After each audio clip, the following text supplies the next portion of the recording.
Mucho gusto al doctor Jesús Felipe González Rondán. Él es presidente de la Sociedad Mexicana de Salud Pública. Muchísimas gracias por estar con nosotros, doctor.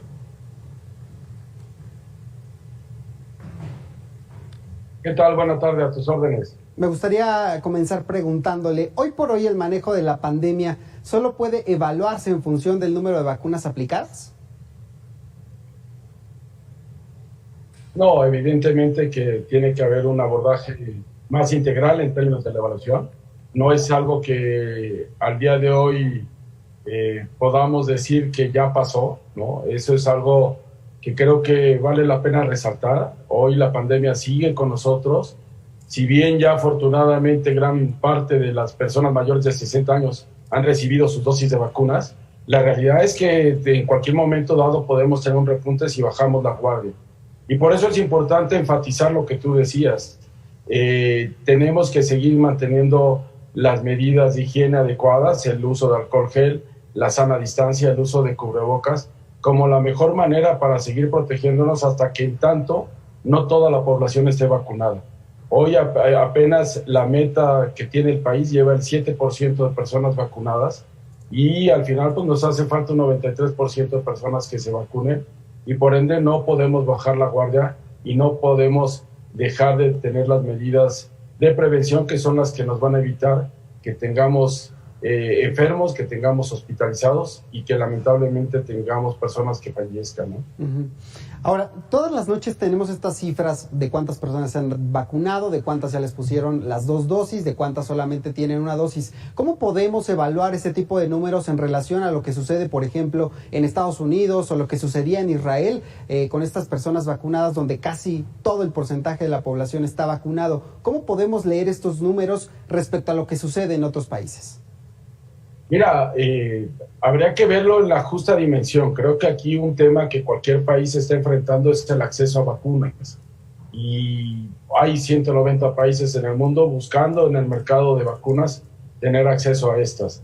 Dentro de todo, México ha tenido acceso a dosis de vacunas, no en el número suficiente, pero hay que entender que hay procesos que afectan en esta etapa. Y ahora, por ejemplo, con lo que está pasando en India, pues evidentemente los procesos de producción en aquel país, los procesos no solo de vacunas, sino de medicamentos también, pues se van a ver afectados en virtud de la situación epidémica que tienen allá con respecto al coronavirus. India y China son de los grandes mercados en términos de abasto de la materia prima para generar medicamentos y también son productores de vacunas. Uh-huh. México ha tenido acceso a diferentes vacunas, tenemos la de Pfizer, tenemos la de AstraZeneca, CanSino, Sinovac, es decir, el acceso ha estado, nos hace falta que llegue mayor cantidad de dosis, y lo que necesitamos es entender que en este proceso la mejor vacuna que podemos tener es aquella que nos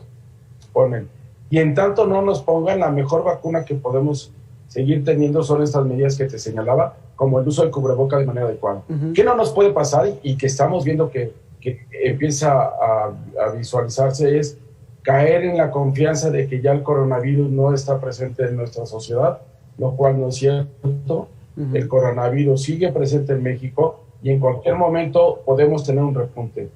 Tenemos que aprender de lo que ha pasado en otros países. India tuvo entre 11 y 14 semanas a la baja en el número de casos y de repente el repunte que tuvo pues está teniendo hoy proporciones totalmente de un alza lamentable en términos del número de casos, el número de hospitalizaciones, rebasando la infraestructura hospitalaria y también con un gran número de fallecidos. Y también ya tenemos el caso aquí de Colombia y también tenemos el caso de Cuba, que no hay que perder de vista y por eso no podemos bajar la guardia en ningún momento. Doctor, desde su punto de vista, ¿ha mejorado la coordinación entre el gobierno federal y los gobiernos estatales para agilizar el proceso de vacunación? ¿Qué tanto realmente el gobierno ha aprendido de la experiencia, no de otros países, sino la que ha tenido incluso dentro de algunas regiones de este país? Mira, se aprende todos los días y todos los días seguramente hay áreas de mejora. Evidentemente el proceso para vacunar a 10 millones de adultos mayores de 60 años ha sido importante. Ahora viene un nuevo reto que es vacunar en el mes de mayo tanto al personal educativo como también a los del grupo de entre 50 a 59 años de edad, y ahí estamos hablando tan solo en personas mayores de 50 años a los 60 años, estamos hablando de casi 10 millones de personas a vacunar, 9 millones ciento y tantos mil personas a vacunar, más el personal magisterial, más el personal administrativo de escuelas. Entonces, viene de nuevo un reto importante. México tiene la capacidad para hacerlo, tiene la infraestructura para hacerlo.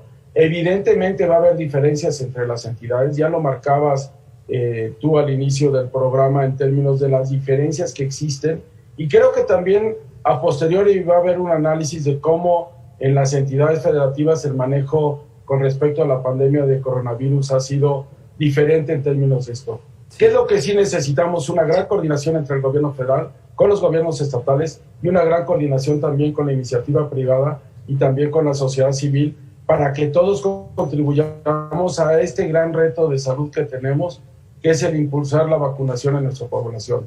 La meta de personas a vacunar son 100 millones de personas a vacunar, y si habláramos de 2 dosis de vacunas, pues estaríamos hablando que necesitamos tener 200 millones de dosis de vacunas. Tú hablabas al inicio del programa de la existencia ya de 30 millones de dosis, sí, algunas de ellas ya son de una sola aplicación, pero la mayoría son de 2 dosis, y entonces eso tenemos que tenerlo en cuenta.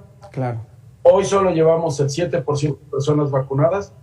A este ritmo nos faltarían 19 meses. Estoy cierto y seguro que a medida de que vayan llegando a nuestro país mayor número de dosis, se va a acelerar el proceso y vamos a acabar en más corto plazo. ¿Ve usted que esta situación del manejo de la pandemia, de estos cambios en el Plan Nacional de Vacunación, pueda tener efectos en el electorado?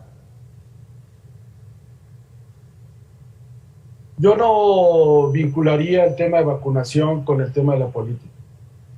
Para mí deben de verse como dos procesos separados. Si algo no puedes tener en salud es el tema de los colores, ideologías o partidos. Aquí lo importante es proteger la salud de la población, y por eso no se puede politizar estos procesos. Sería desafortunado y lamentable la politización de los procesos de vacunación. Se tiene que ver como un evento aislado, porque independientemente en el momento de que acabe las campañas electorales, y seguramente varios diputados y candidatos a diputados, senadores, gobernadores van a querer lucrar con el tema de la pandemia, la realidad es que ha sido muy lamentable, nos ha cambiado la vida el manejo de la pandemia. Llevamos más de 217,000 personas que han fallecido, y detrás de cada uno de ellos hay una historia de vida, una historia de algún familiar cercano a nosotros. Yo te diría que ya casi todo mexicano ha conocido a alguien que ha fallecido por coronavirus.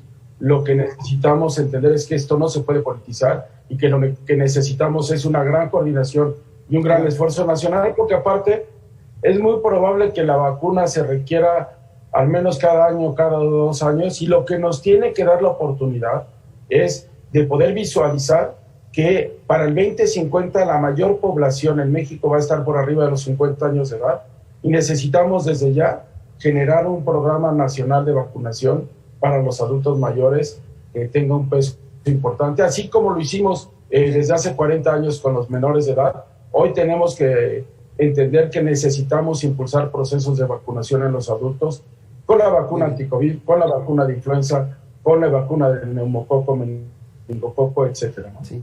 Doctor Jesús González, le agradezco mucho estos minutos. Encantado, un placer, y cuantas veces quieras, Alejandro. Gracias, ahí lo tiene usted. Puede recuperar estas entrevistas en todas nuestras redes sociales, ya sabe, meganoticias.mx, nuestro sitio. Vamos a la pausa y regresamos.